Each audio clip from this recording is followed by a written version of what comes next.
अस्सलाम वालेकुम। अच्छा, कुछ MCQs हुआ जेके मां पास्ट पेपर्स मां कढिया आहिनि, उहा अॼु सोल्व कंदासीं। ॾिसो, विच is the longest river in the world. अच्छा, मां अॼु इहो सर्च कयां पियो नेट ते, त पाक MCQs में विच is the longest river in the world कहिड़ो अचे पियो? एमेज़ॉन। ठीकु आहे, इहो एमेज़ॉन न आहे, इहो अथव नाइल, लॉन्गेस्ट। ठीकु आहे, लॉन्गेस्ट हे थी वियो। हे असल में कहिड़े कॉन्टिनेंट में आहे? हे अथव अफ्रीका में। सही आहे। ऐं एमेज़ॉन जेको आहे त इहे largest in terms of amount of water, जेको फ्लो थींदो आहे न, उहो हिन मां वधीक थींदो आहे। ठीकु आहे, हे लेंथ जे हिसाब सां। ऐं वोल्गा रिवर किथे आहे? इहा आहे रशिया में।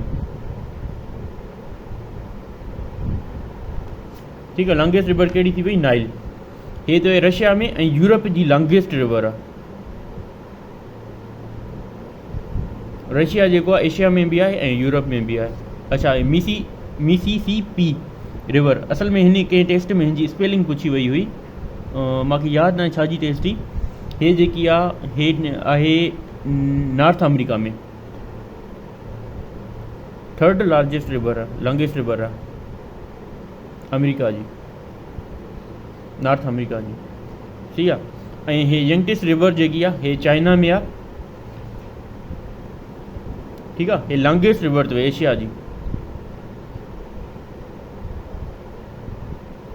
एशिया में। चाइना में बि हिकिड़ी ॿी फेमस रिवर आहे, उनजो छा नालो आहे? येलो रिवर, उहा बि चाइना में आहे। अच्छा, इंदस रिवर जेकी आहे किथे आहे? पाकिस्तान में आहे।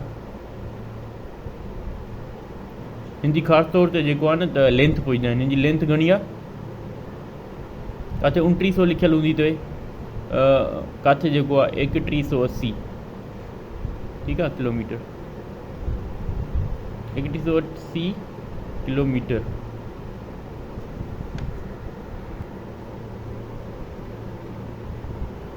अच्छा, हे जी 3180, 2900 भी किथे लिखियलु हूंदी अथव, 2900 किलोमीटर। एमेज़ॉन जेको आहे, इहा कहिड़े हुन में आहे? एमेज़ॉन आहे कहिड़े कॉन्टिनेंट में आहे? एमेज़ॉन जेकी आहे उहा साउथ अमेरिका में आहे। एमेज़ॉन रिवर लिखी छॾियां थो मां, साउथ अमेरिका। या लार्जेस्ट रिवर आहे, लॉन्गेस्ट नाइल आहे। सही आहे। अच्छा, ॿियो MCQ ॾिसो, on the bank of which river is the city of London. London जेको आहे कहिड़ी रिवर जी बैंक ते आहे? कहिड़ी जेको रिवर जे किनारे ते आहे? इहा जेको आहे न, थेम्स रिवर जे किनारे ते आहे। अच्छा, सेन रिवर ते जे किनारे ते कहिड़ो शहर आहे? पेरिस। सही आहे। हुडसन ते न्यूयॉर्क। ऐं नाइल जेको आहे इन ते कायरो। अच्छा, सीक्रेट एजेंसीज ॾिसूं। Which is the secret agency of Israel. Israel जी सीक्रेट एजेंसी कहिड़ी आहे? मूसाद। ठीकु आहे। इन जी ॿी बि अथव अमन। ऐं ॿी हिकिड़ी इन जी कंट्री में इंटरनल जेकी सिक्योरिटी एजेंसी आहे, उहा छा आहे? शबक, विद इन कंट्री। ऐं रा कंहिंजी आहे? रा इंडिया जी आहे। Research and analysis wing, CIA America, central intelligence agency.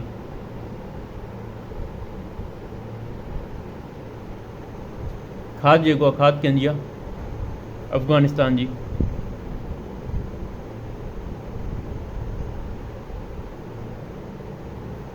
ISI Pakistan.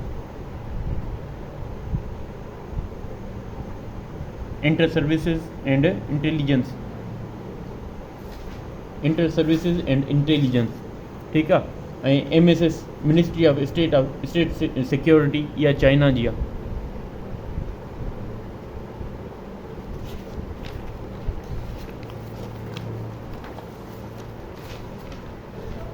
अच्छा, हे हिकिड़ो सुवालु ईंदो आहे, for how many years Mughal Kings ruled over India.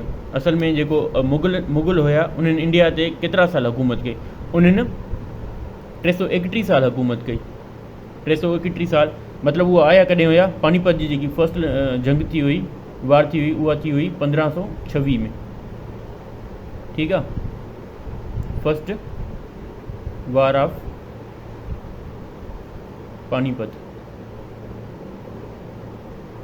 इंसां 331 साल प्लस कयो, 7 5 8 1857। 1857 माना वार ऑफ इंडिपेंडेंस, जेकी वार ऑफ इंडिपेंडेंस थी हुई उहा 1857 में थी हुई। मतिलबु हिननि जो दौर कॾहिं खां शुरू थिए थो, 1526 खां वार ऑफ इंडिपेंडेंस ते।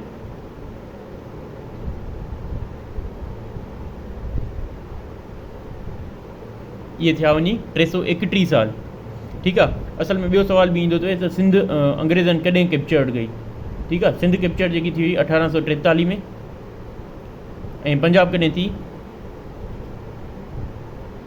1849 में। हे ईयर भी याद रखिजो। Pakistan first Pakistan women to climb mount Everest. पाकिस्तानी कहिड़ी औरत हुई जंहिं माउंट एवरेस्ट जेको क्लाइम कयो, उहा हुई समीना बेग, ठीकु आहे। ऐं एडमुंड हिलेरी, एडमुंड हिलेरी केरु हुयो, जेको फर्स्ट एवर दुनिया जो जेको फर्स्ट एवर माण्हू जंहिं माउंट एवरेस्ट क्लाइम कयो, कॾहिं कयो हुयो, इन जो ईयर पुछंदा हुए, 1953 में, ठीकु आहे। First in the world.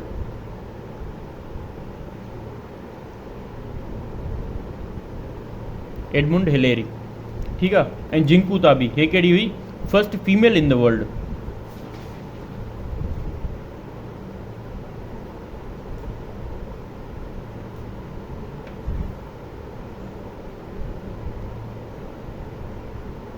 ये काथों जी हुई, जापान जी हुई। अच्छा, हे ज़ेंग होंग केरु हुयो, इहो first blind man to climb mount Everest.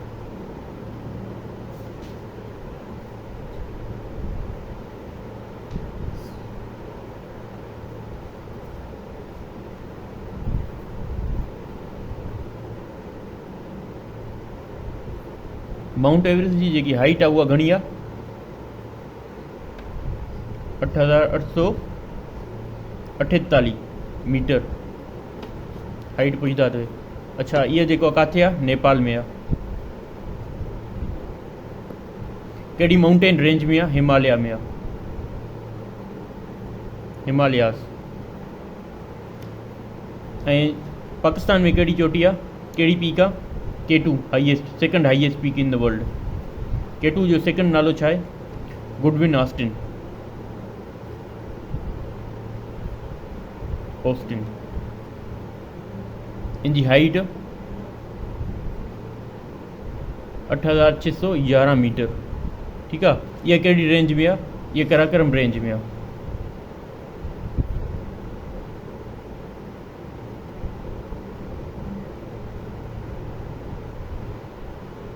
सही है। ये हाइट जी ये लाजमी याद रखियो।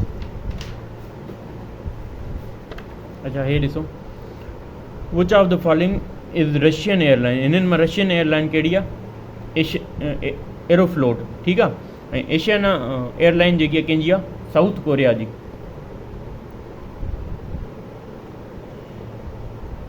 साउथ कोरिया हिकु ॿी ईंदी थी एरियाना एयरलाइन, उहा कंहिंजी आहे, उहा अफ़गानिस्तान जी अथव। ऐं बेमान जेकी आहे बांग्लादेश जी आहे। इनजी हिकिड़ी लिस्ट ठाहिजो, उहो लिखी छॾिजो। कैथी पैसिफिक कंहिंजी आहे, हांगकांग जी।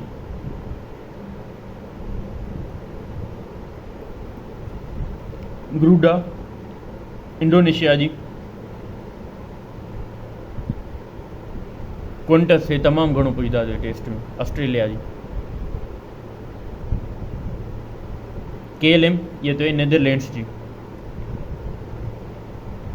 जंहिंजो पुराणो नालो हुयो होलैंड। अच्छा, हे ओल्डेस्ट भी थे, ठीक है। कॾहिं थी फाउंड थी, 1919 में। ILO भी इन ईयर में फाउंड थियो, इनजे करे इहो मूंखे यादि आहे। लुत्फेंसा, इहा जर्मनी जी अथव।